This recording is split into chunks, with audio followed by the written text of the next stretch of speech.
Alright folks, welcome back. Game number 1 currently underway in the best of 3. I'm Rifkin, casting with Zombie Grub. And spawning in the top left corner of the map, we have the red Zerg player, NoRegret. In the top right, as the purple Protoss, it's PatchToss. And NoRegret says thanks for beating on the maps with gold bases, so maybe thinks that NoRegret's got some cheesy things up his sleeve. I mean, the thing is, what we saw with Vibe in his series right now is really very indicative of what we've seen out of NoRegret. I mean, it's 2 years that I've been casting this guy on and off, and 2 years it's been all-in plays. And that's not a bad thing. Honestly, I do wish more players played aggressive. It's what makes the Koreans some of the better players in StarCraft 2, period. Because not a lot of them, I can't think of almost any Korean players off the top of my head that are going to go like, you know what? Let's just passively play to 20 minutes every single game, no matter what. Every single one of them is want to play a little bit aggressive. The best players, of course, are the ones who can transition out of that aggression and not tunnel vision a little too hard. And I think if NoRegret could pick up that next sort of level of, I don't know, that next step, whether it's better micro or macro or more macro involved with his play stylings, I think he would be one of the better players North America has to offer. Not to call him bad, but it is, again, kind of predictable that this guy's going to hit you with an all-in. All right. Well, you know anything about PatchToss? Not a clue. He's a ladder hero and right. confirmed not to be parting and not to be Hitman, according to Twitch.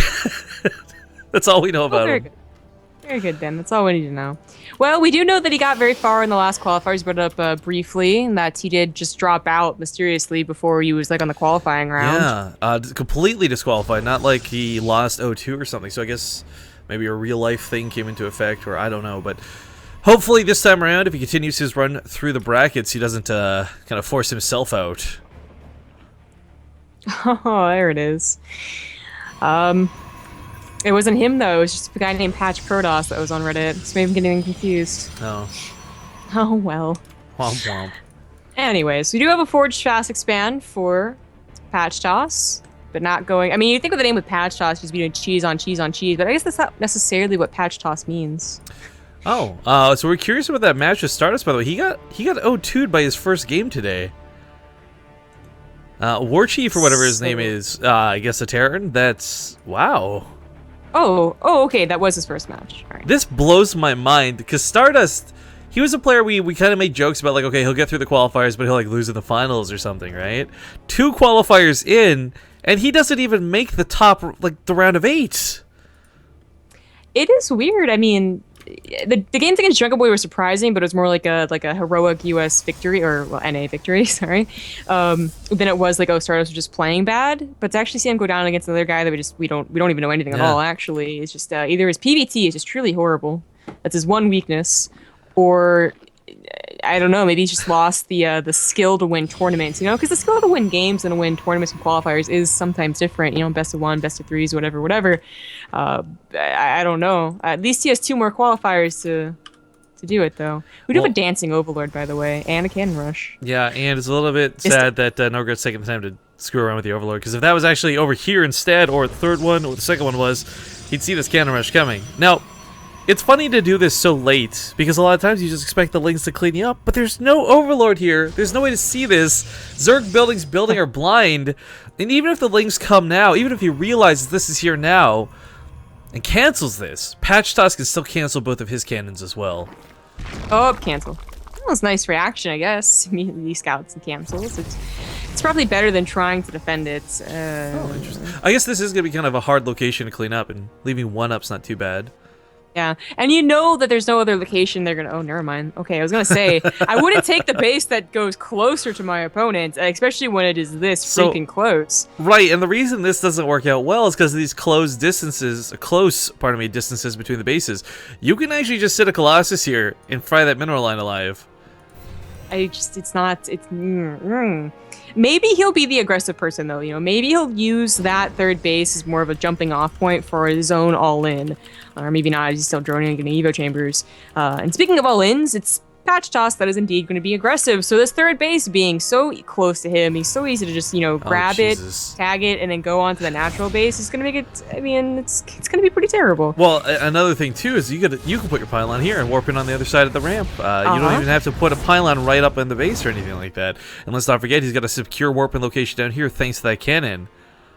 It looks like he's not going to attack via the third base, but just right into the natural. That's fine. I mean, he might still get the kill, especially if he warps in nothing but Zealots. Now, the +1 won't be done. That's like a little odd that he chooses to start it now.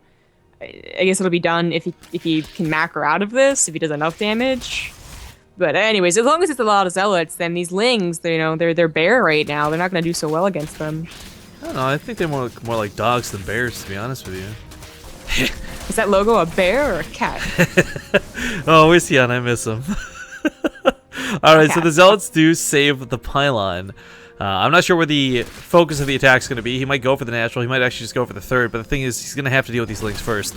Slow Lings, however, they may be, not going to fare out too well versus this many Zealots. The Queen will eventually kill the pylon.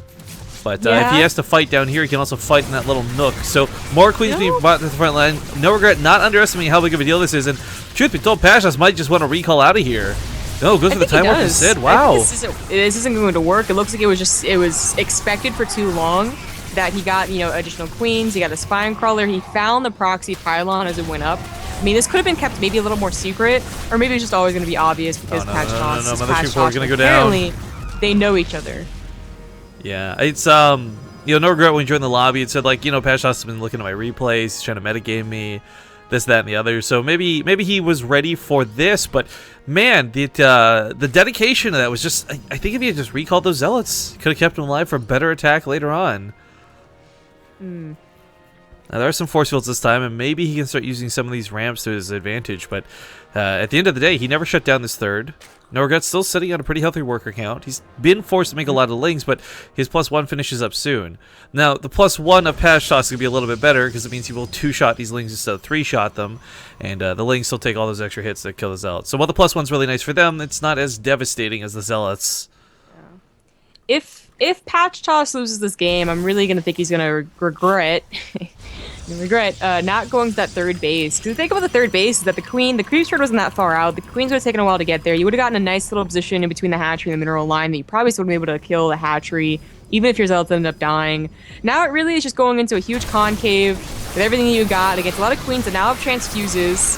It just doesn't look like it's going to work, and it looked like everything was lined up for it to work.